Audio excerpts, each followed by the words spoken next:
ধন্যবাদ আপনাকে। আপনি জানেন যে আমরা যখন যে কাজটা করি সেখানে কিছু পরিবেশ নষ্ট হয় বা নোংরা হয়, আবর্জনা হয়।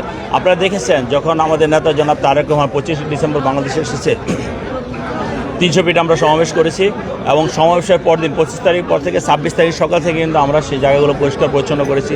যেখানে গাছ নষ্ট হয়েছিল সেখানে গাছ আমরা নতুন করে আমরা রোপণ করেছি। শুধু রোপণ করে শেষ করিনি, সেই জায়গাগুলো আমরা সেগুলো এখনও পরিচর্যা করছি। এখন একটা জাতীয় নির্বাচনে পোস্টার ফেস্টুন লাগবে, এটা স্বাভাবিক। এটা আইনত কোনো দণ্ডনীয় বা আইনত অপরাধ না। কিন্তু আমরা যেহেতু পোস্টার ফেস্টুন লাগিয়েছি, তো আমরা স্বাভাবিক কারণে সেগুলো পরিষ্কার করার দায়িত্ব কিন্তু আমাদের। কারণ এই পরিবেশটা যদি নষ্ট হয়, মানুষ যদি সেগুলোর জন্য কষ্ট পায়, তাহলে সে দায়িত্ব আমাদেরকে নিতে হবে।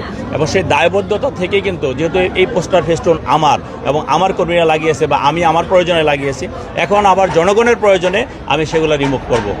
এবং পরিবেশটা যাতে কোনোভাবে নোংরা না হয়, পরিবেশটা যাতে কোনো রকম দূষণ না হয়, সেদিকে দৃষ্টি রেখে আমি এই কাজগুলো করবো ইনশাল্লাহ।